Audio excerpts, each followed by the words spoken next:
ഇന്ന് നമ്മളെ പരിപാടി എന്താണെന്ന് വെച്ചാൽ ഇന്ന് നമുക്ക് പ്രത്യേകിച്ച് പരിപാടിയൊന്നുമില്ല. വെള്ളിയാഴ്ച ആയതുകൊണ്ട് തന്നെ നമുക്ക് ലീവാണ്. അപ്പോൾ നമുക്ക് എന്തെങ്കിലുമൊക്കെ സ്പെഷ്യലായിട്ട് ഉണ്ടാക്കണം. ഇന്ന് നമ്മൾ ഉണ്ടാക്കുന്നത് തലശ്ശേരി മോഡല് സ്പെഷ്യലി ബിരിയാണിയാണ്. നേരത്തെ തന്നെ ബഗാലെ പോയിട്ട് ചിക്കനും മറ്റു സാധനങ്ങളൊക്കെ നമ്മൾ ആദ്യം തന്നെ വാങ്ങിക്കൊണ്ടുവന്ന് ചിക്കൻ ഒരു അരമണിക്കൂർ മുന്നെങ്കിലും നമ്മൾ മസാല ഇട്ട് വെക്കണം. എന്നാലേ മസാല ഒക്കെ അങ്ങോട്ട് കറക്റ്റ് പിടിച്ചിട്ടുള്ളൂ. പെട്ടെന്ന് എന്തൊക്കെ ആലോചിച്ചപ്പോൾ സങ്കടമായി കണ്ണീര് വന്നതല്ലത്. ഇത് ഉള്ളി അരിഞ്ഞിട്ടുള്ള കണ്ണീരാണ്. വിചാരിച്ച മരിക്കല്ല, കുറച്ച് സ്ട്രോങ് ഉള്ള ഉള്ളിന്ന്. എന്തായാലും ഇപ്പോൾ ഉള്ളി ഇതിൻ്റെ ഒരു ഭാഗമായതുകൊണ്ട് നമുക്ക് ഉള്ളി വെട്ടാതിരിക്കാൻ പറ്റില്ലല്ലോ. അപ്പോൾ അതിന് നമ്മൾ റാഫി വെളുത്തുള്ളി ഇഞ്ചൊക്കെ ചതച്ചുകൊണ്ടിരിക്കുന്നുണ്ട്. ചിക്കനൊക്കെ മസാല ഇട്ടിച്ച് നമ്മൾ ഇനി നേരെ ഉള്ളി പൊരിക്കാൻ തുടങ്ങുകയാണ്. നമ്മളെ നിസ്ഫലിൽ നിന്ന് പനി പിടിച്ചുകൊണ്ട് ഓനൊന്ന് വലിയ ഉഷാറിലല്ല. ഓൻ ഇതിന്റെ ഇടയിൽ കൂടെ ചായ ഉണ്ടാക്കാൻ വേണ്ടി വന്ന ഉള്ളി പൊരിച്ച് കുറച്ച് കഴിഞ്ഞാൽ ഇതൊരു ക്രിസ്പിയാവും. അപ്പൊ നമ്മളിങ്ങനെ പൊടിച്ചിട്ട് കൊടുക്കണം. ഞാനിത് വേറൊരാൾ ഉണ്ടാക്കണ കണ്ടിട്ടാണ് ഞാൻ ഉണ്ടാക്കി നോക്കണത്. അങ്ങനെ നമ്മളെ ഉള്ളി പൊരിയും ചിക്കൻ പൊരിയൊക്കെ കഴിഞ്ഞിട്ട് നമുക്ക് ഇനി അടുത്തതായിട്ട് മസാല ഉണ്ടാക്കാൻ തുടങ്ങാം. മസാലയിൽ ഒരു ചെറിയ പാളിച്ച് നമ്മളെടുത്ത് പറ്റിയിട്ടുണ്ട്. ഒന്നങ്ങോട്ട് തിരിഞ്ഞപ്പോത്തിന് നമ്മളെ ഇഞ്ചും വെളുത്തുള്ളിയൊക്കെ ചെറുതായിട്ടൊന്ന് കരിഞ്ഞിരിക്കണം. അതുകൊണ്ട് തന്നെ മസാലയിൽ ഒരു കറുത്ത കളറും വന്ന്. മസാലയിൽ നമ്മൾ കൂടുതലായിട്ട് പൊടികളൊന്നും ഇടുന്നില്ല. നമ്മൾ ഗരം മസാല മാത്രമേ കൂടുതലായിട്ട് യൂസ് ചെയ്യണുള്ളൂ. മസാല ഒക്കെ റെഡിയായി നമ്മൾ അടുത്ത പരിപാടി എന്താ വെച്ചാൽ അരി വേവിക്കാനുള്ള പരിപാടിയാണ്. ഒരു ഗ്ലാസ് അരിക്ക് 1.5 ഗ്ലാസ് വെള്ളം എന്നുള്ള കണക്കിലാണ് നമ്മൾ എടുക്കുന്നത്. നല്ല ജീരകശാലന്റെ അരിയാണ് നമ്മൾ ഇവിടെ ഉപയോഗിക്കുന്നത് കേട്ടോ.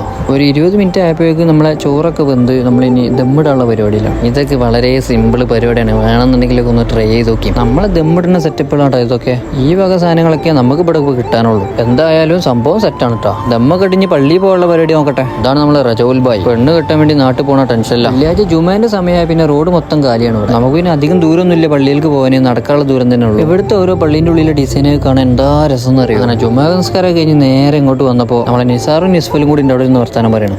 ഫുഡ് കഴിക്കാൻ നമ്മളെ കൂടെ കൂടില്ലെന്ന് ചോദിച്ചപ്പോൾ എനിക്ക് വേറെ പരിപാടി ഉണ്ടെന്ന് പറയാം. പിന്നെ നമ്മളേതായാലും വേഗം പോയി നമ്മളെ ദമ്മൊക്കെ പൊടിച്ച് ബിരിയാണി കഴിക്കൽ തുടങ്ങി. ബിരിയാണി കുഴപ്പമൊന്നും ഉണ്ടായിട്ടില്ല. ഇഞ്ചും വെളുത്തുള്ളിയും കരിഞ്ഞതിന്റെ ചെറിയൊരു പ്രശ്നം. അത് കഴിഞ്ഞ് ഒന്ന് കിടന്നുറങ്ങി വൈകുന്നേരം ഒന്ന് എണീറ്റതാണ്. എന്താ ചെയ്യുക, എവിടുക്കാ പോകാൻ അന്തം വിട്ട്. നമ്മളെ ബോസിന്റെ ഫാമിലിയിൽ നിന്ന് നാട്ടിൽ നിന്ന് വരുന്നുണ്ട്. അപ്പോൾ ഓരെ പിക്ക് ചെയ്യാൻ പോവുകയാണ് നിസ്ഫൽ. ഉച്ചക്ക് ഉണ്ടാക്കിയ ബിരിയാണി രാത്രിയൊക്കെ എല്ലാവർക്കും തികയില്ല. അതുകൊണ്ട് തന്നെ നേരെ രുചി ഹോട്ടലിൽ പോയിട്ട് അവിടുന്ന് ഒരു നെയ്ച്ചോറ് 65 കൂടി നമ്മൾ പാർസൽ വാങ്ങി. അങ്ങോട്ടും ഇങ്ങോട്ടും ഇല്ലാത്ത കൊലത്തിൽ കഴിച്ചിട്ട് കാര്യമില്ലല്ലോ.